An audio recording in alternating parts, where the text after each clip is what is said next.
Okay, good morning, everybody. So we are back for the 10th episode. So we've made it to number 10, the 10th episode of the Happy Hearing podcast.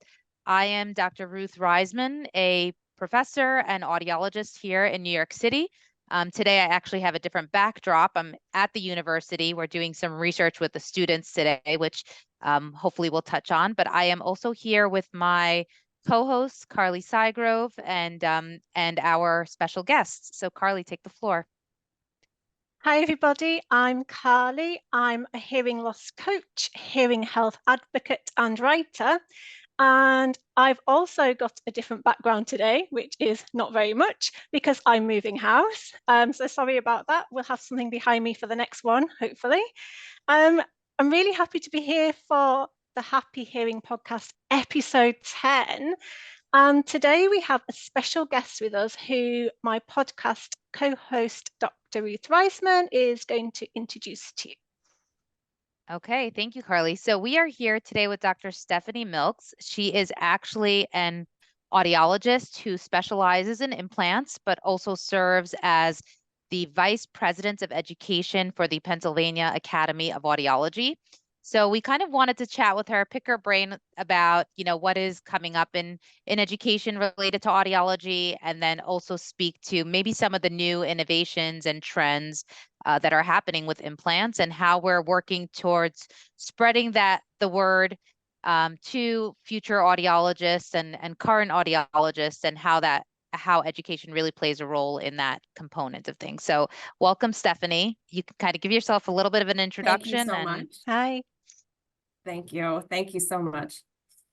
Of course. So what I wanted to ask you is if you can just tell us a little bit more about your role in the Pennsylvania Academy of Audiology, and anything that's exciting and new that's happening. So as the VP of Education, I have the privilege to plan basically the conference for the Pennsylvania Academy of Audiology every year. And so I get to meet with really fun speakers and new and upcoming topics and people who are in the field. And we get to then put a nice program together as far as with a compilation of topics that relate especially to audiologists, not only in Pennsylvania, but also around the country. And so it's pretty fun to hear some new things and things that are coming out that people may not know about because it's in other parts of the country, or just topics that are new, up and coming. And so, yeah, it's fun to put together. Nice. That sounds like but sounds like also a fun not event. only just putting again.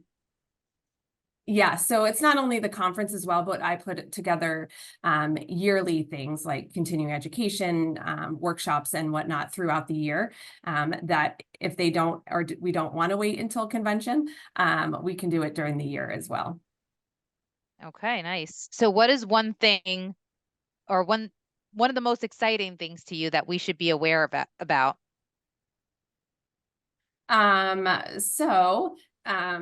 I think audiology is definitely changing. We've had over the counters come into the realm. Now we have some individualized things that we can do with implants and whatnot, and really individualizing it to the patients. We also like that, medicine is not a one size fits all anymore. And so really having audiology be more individualized medicine is kind of neat now to be a part of. So Yeah, That sounds really, sorry, Dr.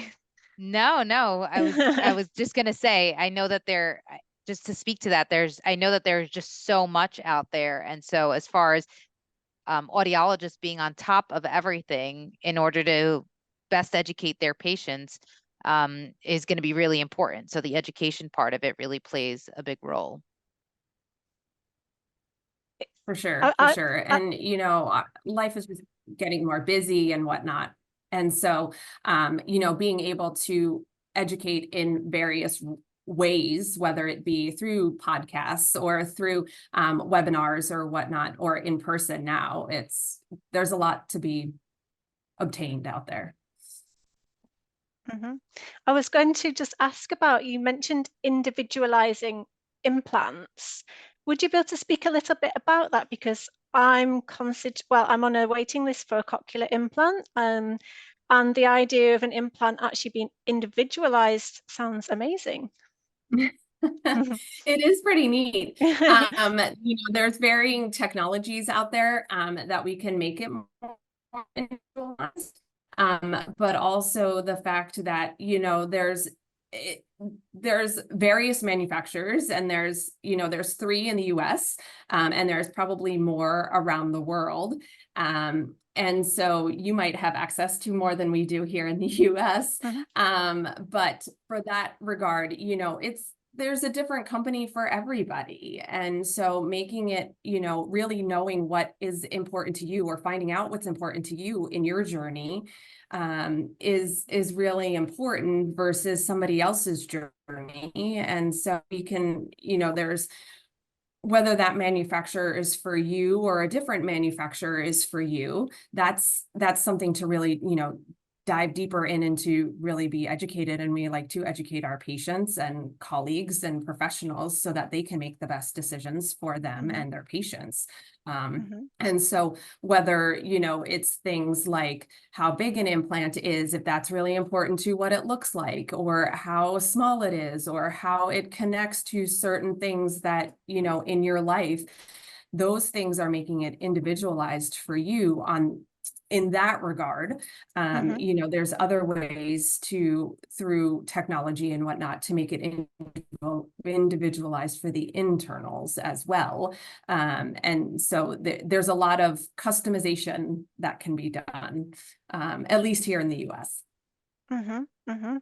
And that just makes sure that the person receiving the implant is actually going to get what they need from it. So, for example, if they spend a lot of time, I don't know, in restaurants or in busy settings, they're going to be able to use it in that kind of environment. Or if they spend a lot of time in lectures or learning, then there'll be different ways of using it for those kind of. So it's making sure that implant fits a person's life and lifestyle. Right, right. Yeah. So, I always say that I want the implant to fit in the person's lifestyle. I don't want the person's lifestyle to have to fit the implant. So, Mm, yeah, yeah. Yeah. It's so important. I think some of the technology has even taken it like next step, Carly. So I don't know if you're even Hmm. aware of this, but because of advancements in like imaging and things like that, they can actually measure how long a patient's or how large a patient's cochlea is and Mm, choose the correct internal implant to make sure that it's covering all, if not the majority of the cochlea, so that you're getting access to all frequencies, all sounds, and that will just help with, clarity, prosody, all of those things. Some of the stuff that we mhm, were talking about with language learning and hearing and mm, reading. So depending on what the patient need is, also at what phase in terms of language learning they're at, and those types of things. mhm. And I guess with the advancement of AI technologies, this is only going to get better. I would yeah. predict that for sure, Mm. which is a nice thing, but a little scary Ye- too. They even have Yes. robots now that are putting in these implants. Hmm. And Yeah. I remember speaking to someone, they're like, oh, is the robot really better than, the surgeon? And I'm like, well, the robot is probably taking many, many thousands of surgeons and surgeries and making it even more so precise. It's always overseen by the surgeon, but I would assume that it would be, if they're putting it out there, it's probably because the outcomes are just more precise and more and better in a way. Hmm. Do you have Hmm. any things up and coming in that area, Stephanie? I'm curious about the robot that's now Mm. implanting implants.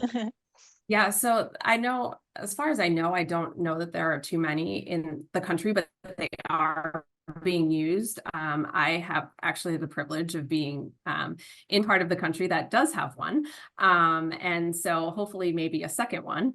And so, it'll be interesting to see how that comes to be. you know, as from my knowledge, and I'm not an expert in that robot, but it does take a little bit longer. But you know, with that, you know, we'll have to see, I guess, as outcomes are available and as patients are being, you know, this technology is available to them, to see what their outcomes are. So it'll be exciting to see. And so, yeah, hopefully. Yeah, I'd be curious for them to compare results or outcomes of someone who had their implant before the robot was available and now after, and see, you know, what happens. That'd be interesting. Yeah. Any with when does the actual conference for Pennsylvania Academy of Audiology happen? It'll be in September. Oh, in This September. September. Okay. Yeah, because there's a lot of overlap in these conferences sometimes, so it's interesting to see. Yes. Is it usually a large turnout? Is it mostly audiologists from Pennsylvania? Yeah, it usually is a majority of audiologists from Pennsylvania. Majority, I would say, in the private sector, but being that I'm in the manufacturing role right now, we have tried to implement more manufacturers and more larger hospital topics and things of that nature, just making it more relevant to more people. Certainly, the better the turnout, the more advocacy we have in you know, and that happens in Harrisburg, or try to anyway. And so, you know, the more attendees that we can get, you know, by varying the topics to hopefully get more attendance, the better. So. Right. What are some of the areas of advocacy that are currently being worked on in our field? So we're certainly looking at how over the counters is going to come about, and how that is going to affect, you know, just medicine in general, patient access to hearing help. We're also looking at the Medicare and Medicaid, or Medicare guidelines rather, and seeing how we can get access to hearing help individuals, you know, to audiologists directly from patients, and not necessarily jumping through so many logistical hoops to get to the help that they need. And so just making that a little bit more streamlined for them, especially with Medicare, because usually other insurance companies will look to the Medicare guidelines for their kind of outline of how they're going to pay for things or get access to things. And so hopefully if Medicare can change and get sooner access for patients, then hopefully other insurance companies will follow along as well. Things like needing referrals to get to an audiologist and those things. That's kind of what we're looking at for sure. Yeah. Yep. So like opening up access. Correct. Carly, I'm curious, in your part of the world, because, you know, in the US, the over-the-counter hearing aid market is a huge gray area, an area of concern in hearing healthcare in general, concern for the positive and for the negative. I'm just curious how much talk of this happens out in your side of the world. It's quite an interesting question, because I follow a lot about what's happening in the US because of the various websites that I write for. Firstly, I was just going to say about what Stephanie was talking about Medicare coverage, and Medicare kind of setting that example for other countries for helping to pay for hearing aids. I've just written an article on this, on ways of paying for hearing aids and different associations that can help you with that, or charities, looking at different insurance companies. And for me, it just opened my eyes to this whole new world, because where in Spain, to my knowledge, this isn't a thing. So you pay for a hearing aid, or you can get one on the healthcare system, which might be perhaps not as good as you would get if you paid privately. So this whole new world of how to pay for a hearing aid in the US was so confusing for somebody outside of the US looking in. So writing this article is actually like quite a challenge, and it just kind of made me, I think, empathize for people in the US who are trying to figure out the best way of doing it, and to understand whether their insurance company might even help to pay for it. In terms of over-the-counter hearing aids, it's not something I have heard about in Spain. It isn't something that's big in the UK. In the UK, there are various outlets. So you can either get a hearing aid on the National Health Service. So that might be a lower grade of technology that you might get privately, but will be still a good instrument. But there are also outlets like you can go to an opticians like Specsavers or Boots the chemist, and they also have their own hearing aids that they'll have their own brands there, but they will also have some other well-known manufacturers there. So they're kind of private, but slightly different, because Boots, for example, is a chemist that everybody knows in the UK. You go there, you buy your shampoo, you can get your eyes tested, has everything. So it's so easy for somebody to make an appointment, go to Specsavers or go to Boots. By the way, I don't work for these companies, but these are just two main ones. And it's so easy just to walk through the door and get tested and then, try a hearing aid out. My dad actually has a hearing aid from Specsavers. He did that. He made an appointment. He just walked in. It was easy. It was, quite a simple way of doing it. And some of those hearing aids, they have different prices, so different price points. If you wanted just a basic hearing aid, like my dad wanted, you can get that. And it's quite an easy way. There are independent audiologists as well in this part of the world. And I tried a cross hearing aid about 6 years ago, so quite a long time ago. And because that kind of technology wasn't available on the healthcare system here, I had to go private. To me, going private feels a little bit more formal. So, you make an appointment, you speak with an audiologist, it's very thorough, you have a lot of hearing tests, and I felt very well looked after. So I think there's all these different ways of getting a hearing aid in different parts of the world. And yeah, me learning about the US was very interesting, because it was, okay, you can go to an audiologist, or you can now have over the counter. So you can walk into a shop, you can, get some hearing aids, maybe you take an audiogram that you've already had done, or it's kind of making it easier, isn't it? But I think people need to be aware that there are differences in the kind of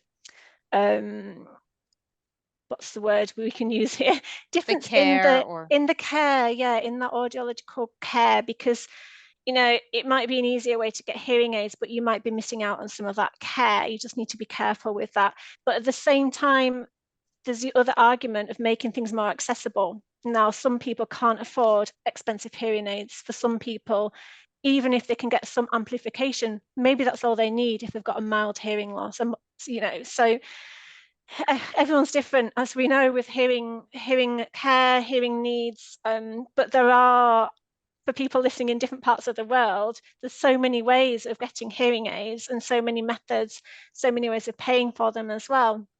That yeah, it's just different, and I think you need to do what's best for you. So it depends really on your hearing levels and the care that you need for that. so interesting, because I think Stephanie, you were talking about over the counter in Pennsylvania and how advocacy with Medicare and things. And I think in some parts of the world, over the counter hearing aids have been available for a really long time, and it really hasn't impact the landscape. And I think there's just so many options, because there are as many options as there are people, because every person is so individual and their needs are so individual. Is that kind of what they're is that part of what's being taught or what's being discussed in the academy?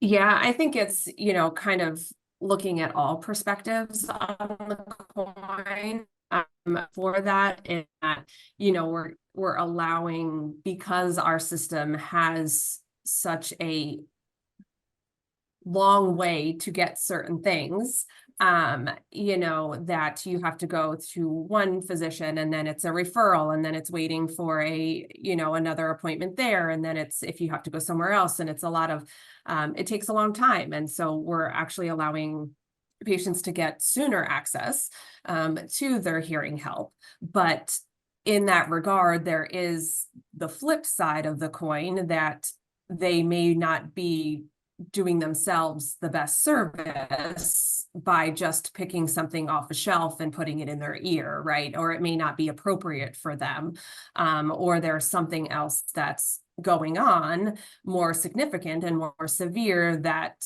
needs to be addressed by a physician, an audiologist, or somebody, you know, a little bit more of a professional, right? Rather than just going to the store and picking something up off the shelf. And so while we're giving patients easier access, the flip side is, you know, so it's kind of just putting all the information out there and then letting, you know, audiology and the field of audiology and let them kind of discern what is going to happen moving forward. But for those who are, you know, very against it, they're, you know, just making them aware and educating them to being open to other, you know, other views of how this could actually help audiology. Yeah. I actually had a patient this week, and I keep thinking about her because in some ways I feel really bad that she's going to get, she has a really significant although she has normal hearing, and she came to me to navigate whether she had an auditory processing disorder or not. Ends up she has hidden hearing loss, meaning she's been in a band for many years. And so she's had this kind of noise pollution and in her ultra high frequency, she does have some loss. And then we can also see from her otoacoustic emissions testing that there's a difference between her inner ears. So her left inner ear was weaker than her right. And I did the auditory processing assessment, and all of that came out normal. So in kind of differentially diagnosing, she had this hidden hearing loss. In any case, but it's a special kind of fitting. There's a special kind of counseling. You also have to do special kinds of assessments to make sure that you're doing well. But she was very hyper focused on price and not realizing that there's some specialization in the way that it's supposed to be programmed and things like that. So in some ways, you know, I definitely want her to do something that's within her budget, and I would love to make it as affordable as I can make it for her. But then I also feel bad that she is going to get this hearing device only because it's cheaper, and that I'm worried that it's not even going to service her needs. And then regardless, she's probably going to have to come back to me at some point to help her navigate it. And that might end up being more expensive because I'm going to have to charge her for every visit to help. So it's an interesting thing. And I think a lot of it has to do with education. So I appreciate what you're doing for the field, Stephanie, and you know, in terms of educating at the top and letting it trickle down to the masses, I guess, is important. Exactly. Yeah. I just a little side note, but I went into the field of audiology saying that I come from a family of teachers and I would actually never be a teacher. And little did I know, here I am, I guess, teacher, and teaching is kind of in my blood. And so, so I'm doing my own kind of teaching and our own kind of teaching here in Pennsylvania. So That's funny. I'm in the same boat. My mom's a teacher, and I'm like, oh, I'm never going to become a teacher. And then here I am becoming a full-time professor, and I teach all the time. And Carly yeah. is moving away from becoming a teacher. Yeah, I used to be a teacher, but none of my family. Oh, actually, my auntie was a teacher, but nobody else in my family. Yeah. That's funny. But thank you so much, Stephanie, for taking the time today to speak to us and giving us a little insight into what the future of the field looks like in terms of implants, in terms of education, navigating advocacy for insurances. I think it was also nice to see Carly's perspective on these things from the other side of the world, because I feel like we all function in our own little bubbles sometimes. But we can see it's a worldwide type topic essentially in Mhm. terms of how to best get what is the best way to hearing health. And I think from what I'm understanding or from what I can see is that there's no one size fits all. And that's kind of what you were saying, Stephanie, that it has to be individualized. Exactly, exactly. You know, just like medications are individualized and whatnot, as far as doses and combinations and things like that. Like it applies to all our, you know, medical needs, and whether that be hearing loss or blood pressure medications or, you know, things like that. But it really does. We shouldn't be in, you know, this one shoe will fit everybody. No, no, it won't. Some will get blisters, some it'll be too, you know, and so, you know, we have to look at the person as a whole. Yeah. Mhm. If you had one piece of advice for our listeners who are thinking about getting help for their hearing, what do you think would be the first step? You know, in the US, I can certainly speak to the US. I really feel that, you know, if you are having some difficulty hearing or whatnot, you know, the first step in the US is certainly talking to your primary care doctor. And in that regard, I would strongly recommend getting you know, an appointment with an audiologist for sure. And really then go from there, whether it is something that can be navigated, you know, through over the counters and things of that nature, or if it is something that really needs to be addressed through a professional and an audiologist. And so that is my, you know, recommendation, is to going through that step and then making the decision that's best for you. You know, and sometimes, yes, we certainly want you to use what's in your budget and be able to actually have something that's within your budget, but we don't also want you wasting your money on something that's not going to be appropriate for you. So I think in all aspects of life, education is so important to, you know, really finding out what is important for you and what will work best for you. Yeah, I think that's great advice. And it's at the end of the day, everyone has to do what's best for them, but getting that evaluation, I would say also is probably the first step. Okay, thank you so much, Stephanie. Have a great weekend. Enjoy the holiday. Enjoy the family. And Thanks, I Stephanie. appreciate you taking the time. Thank you so much. It was great seeing you ladies. Same. Have a good one.